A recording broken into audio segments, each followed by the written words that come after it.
सोचिए, आप सोकर उठे और खुद को एक ऐसी जगह पाते हैं जहां चारों तरफ सिर्फ समंदर है, कोई इंसान नहीं, कोई आवाज नहीं, ना मोबाइल नेटवर्क, ना गूगल मैप, ना खाना, ना पानी, बस जंगल, चुप्पी और एक वीरान आइलैंड। और अब सोचिए, आपको वहां 1-2 दिन नहीं, पूरे 4 साल गुजारने हैं। हाँ, 4 साल बिना किसी इंसानी संपर्क के। कभी सोचा है, अगर आज आपका वाईफाई 1 घंटे के लिए बंद हो जाए तो आप बेचैन हो जाते हो। अब सोचिए उस इंसान के बारे में जिसने 4 साल बिना इंसान के, बिना तकनीक के, बिना मदद के, बस अपनी हिम्मत और दिमाग के दम पर जिंदा रहकर इतिहास बना दिया। उसका नाम था अलेक्जेंडर सेलकर्क, एक स्कॉटिश नाविक जो गुस्से में जहाज से कूद पड़ा और फंस गया एक ऐसे आइलैंड पर जहां जिंदगी का हर पल मौत से लड़ाई थी। अब आप कहोगे, अरे भाई, ये कौन था और उसने किया क्या? तो सुनो, सेलकर्क ने जंगल में बकरियां पकड़कर खाई, पत्थरों से आग जलाई, खुद ही अपने कपड़े बनाए और बिल्लियों को दोस्त बनाकर पागलपन से खुद को बचाया। ये कहानी है अकेलेपन से लड़ने की, भूख, डर और टूटते हौसलों से टकराने की, और इंसान की सीमित स्थिति में असीम ताकत की। और मजेदार बात, उसकी यही असली कहानी बाद में बनी दुनिया की सबसे मशहूर किताब रॉबिन्सन क्रूसो का आधार। लेकिन क्या अलेक्जेंडर ने खुद को बचाया या किस्मत ने? क्या आप भी ऐसी सिचुएशन में जिंदा रह सकते हैं? और सबसे बड़ा सवाल, क्यों उसने खुद को मरने के लिए उस आइलैंड पर छोड़ने का फैसला किया? इस वीडियो में हम जानेंगे उसकी जिंदगी का सबसे बड़ा पछतावा, जंगल की सबसे भयानक रातें और वो दिन जब 4 साल बाद एक जहाज ने उसे देखा। तो वीडियो को स्किप मत करना, क्योंकि ये कहानी आपकी सोच को हिलाकर रख देगी। अलेक्जेंडर सेलकर्क का जन्म 1676 में हुआ था, स्कॉटलैंड के एक छोटे से गांव में, लोअर लार्गो। एक ऐसा गांव जहां समंदर तो था, लेकिन सपनों की कोई गारंटी नहीं। उसका परिवार बड़ा था और आर्थिक हालत कह सकते हैं जैसे तैसे पेट चल रहा था। बचपन से ही अलेक्जेंडर थोड़ा अलग था, शरारती, तेज, लेकिन गुस्सैल। कई बार तो चर्च में भी लोगों से बहस कर बैठता। कहते हैं उसके अंदर बचपन से ही 2 चीजें थीं, जिद और आजादी की भूख। अब सोचिए, एक ऐसा लड़का जिसे नियम पसंद नहीं, जो दूसरों के कहे में नहीं चलता, वो भला एक आम सी जिंदगी कैसे जीता? बस यहीं से शुरू होती है वो कहानी जिसमें अलेक्जेंडर ने घर छोड़ दिया और बन गया एक नाविक। लेकिन नाविक बनना कोई फिल्मी सपना नहीं था।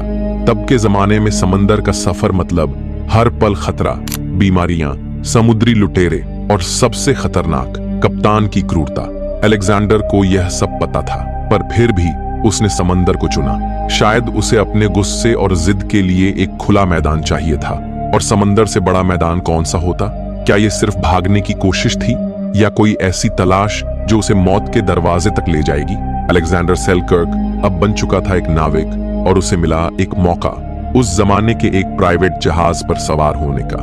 नाम था सिंके पोर्ट्स, एक इंग्लिश जहाज जिसे भेजा गया था स्पेनिश जहाजों को लूटने और खजाने ढूंढने के मिशन पर। अब सुनने में तो यह सब बहुत रोमांचक लगता है, गोल्ड, एडवेंचर, ओशन, लेकिन हकीकत एकदम उलटी थी।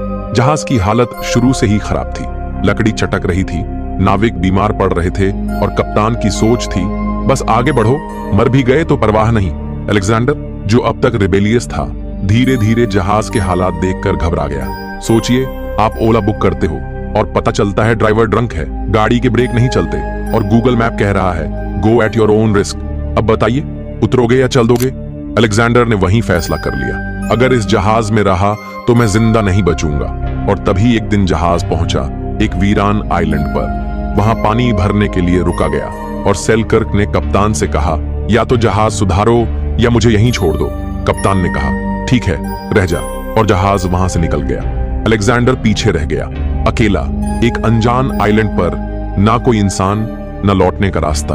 उसे लगा था कुछ दिन में कोई और जहाज आएगा, लेकिन वो नहीं जानता था अगले 4 साल तक कोई नहीं आएगा। अलेक्जेंडर अब पूरी तरह अकेला था, एक वीरान आइलैंड, चारों तरफ समंदर, ना खाना, ना कपड़े, ना इंसान। शुरुआत में तो उसे लगा, चलो कुछ दिनों की बात है, कोई जहाज आएगा और मुझे ले जाएगा। लेकिन हफ्ते बीत गए, महीने बीत गए, और फिर आई सच्चाई।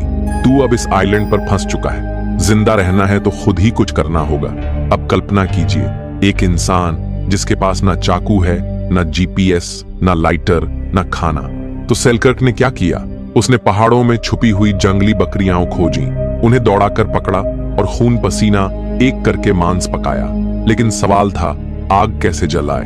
तो पत्थरों को रगड़कर धुएं से आग जलाई जैसे कोई प्रीहिस्टोरिक इंसान। और फिर आया लोनलीनेस का सबसे भयानक चेहरा। अलेक्जेंडर को डर था कि वो पागल ना हो जाए, तो उसने बना लिए कुछ दोस्त, जंगली बिल्लियां। हाँ, वही बिल्लियां जो रात में उसकी झोपड़ी के पास आती। अलेक्जेंडर उन्हें खाना देता और वो उसके आसपास रहती। इन बिल्लियों ने न सिर्फ उसे कंपनी दी बल्कि चूहों से भी बचाया जो उसके खाने को बर्बाद कर देते थे। धीरे धीरे उसने घास फूस और पेड़ों से कपड़े बनाए, बारिश से बचने के लिए एक झोपड़ी बनाई और दिन में शिकार करता, रात में बैठकर तारे गिनता। हर दिन उसके अंदर एक नई लड़ाई थी, भूख, डर, अकेलापन और सबसे बड़ा डर, भूल जाने का डर। क्या कोई उसे कभी ढूंढेगा? क्या वो जिंदगी में दोबारा किसी इंसान की शक्ल देख पाएगा? पर कहानी यहीं खत्म नहीं होती, क्योंकि असली ट्विस्ट तो अब आने वाला है। जब एक दिन समंदर में उसे एक जहाज दिखाई दिया, लेकिन क्या वो जहाज उसे बचाने आया था या वो लेकर आया था मौत? अगले हिस्से में जानेंगे, जब उम्मीद बनी एक नई चुनौती। एक दिन अलेक्जेंडर पहाड़ी पर बैठा था, जैसे रोज बैठता था, समंदर की तरफ टकटकी लगाए, शायद कोई आए, शायद कोई देख ले। और तभी उसकी आंखों ने कुछ देखा, एक जहाज। उसकी सांसें तेज हो गईं, दिल धड़कने लगा, उम्मीद दौड़ने लगी रगों में। उसने आग जलाई, धुआं किया, जितना हो सके आवाज लगाई, हे ओवर हियर। अलेक्जेंडर के पास था सिर्फ धुआं और चिल्लाने की ताकत। लेकिन जैसे जैसे जहाज नजदीक आया, अलेक्जेंडर को कुछ अजीब लगा। झंडा स्पेनिश था, मतलब दुश्मन। अब याद रखिए, उस वक्त इंग्लैंड और स्पेन के बीच जबरदस्त दुश्मनी थी। अलेक्जेंडर स्कॉटलैंड से था, यानी इंग्लैंड का आदमी, और ये जहाज स्पेनिश समुद्री लुटेरों का था। अब सवाल था, बच जाऊं या पकड़ा जाऊं?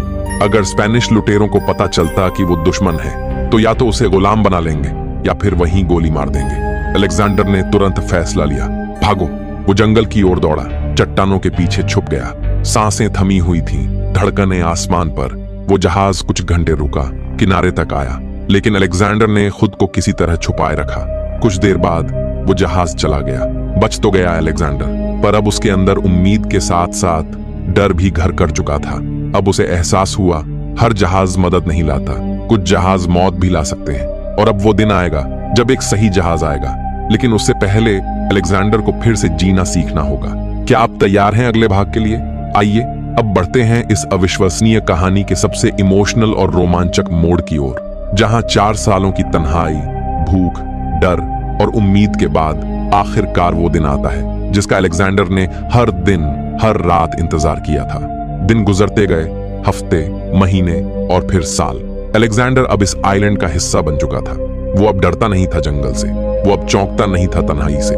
उसने खुद को इस वीरान जिंदगी में ढाल लिया था, लेकिन दिल के एक कोने में आज भी उम्मीद की छोटी सी लौ जल रही थी। हर सुबह पहाड़ी पर चढ़ना, हर दिन समंदर को देखना, शायद आज कोई आए। और फिर 4 साल, 4 महीने और 4 दिन बाद अलेक्जेंडर की आंखों ने फिर से एक जहाज देखा, लेकिन इस बार ये अलग था। ब्रिटिश रॉयल नेवी का जहाज ड्यूक। अलेक्जेंडर ने वही पुराना तरीका अपनाया, आग जलाई, धुआं किया, चिल्लाया, लेकिन इस बार जहाज रुका। कुछ मिनट बाद नाविक उसकी ओर आए। अलेक्जेंडर भागा नहीं, वो सामने खड़ा रहा, कमजोर बदन, उलझे बाल, जानवरों की खाल से बने कपड़े, पर आंखों में जीत की चमक। नाविक उसे देखकर हैरान रह गए। तुम कौन हो? अलेक्जेंडर बोला। मैं एक ब्रिटिश नाविक हूं जो यहां फंस गया था 4 साल पहले। नाविकों ने उसे उठाया, खाना दिया, साफ कपड़े दिए और जहाज पर ले गए। अलेक्जेंडर ने आखिरकार मशीनों के बिना, इंसानों के बिना, आधुनिक सुविधाओं के बिना खुद को जिंदा रखा। 4 साल बाद जब वो इंग्लैंड लौटा तो वो एक नायक बन चुका था। उसकी कहानी इतनी अद्भुत थी कि एक लेखक ने उस पर एक किताब लिखी जिसका नाम था रॉबिन्सन क्रूसो, जो आज भी दुनिया की सबसे प्रसिद्ध सर्वाइवल नॉवल मानी जाती है। अब सोचिए, अगर आज हम 10 मिनट नेट ना चला तो बेचैन हो जाते हैं। अलेक्जेंडर ने 4 साल जंगल में बिना इंसान, बिना इंटरनेट खुद को जिंदा रखा। अलेक्जेंडर सेल्कक की कहानी हमें एक ही बात सिखाती है कि इंसान जब ठान ले तो प्रकृति से भी लड़ सकता है, अकेलेपन से भी और खुद से भी। तो अगली बार जब जिंदगी मुश्किल लगे तो याद करना उस इंसान को जिसने वीराने में उम्मीद का दिया जलाया और अपने हौसले से इतिहास रच दिया। वीडियो अच्छा लगा हो तो लाइक करो, शेयर करो और कमेंट में बताओ, क्या आप ऐसी स्थिति में होते तो जिंदा रह पाते?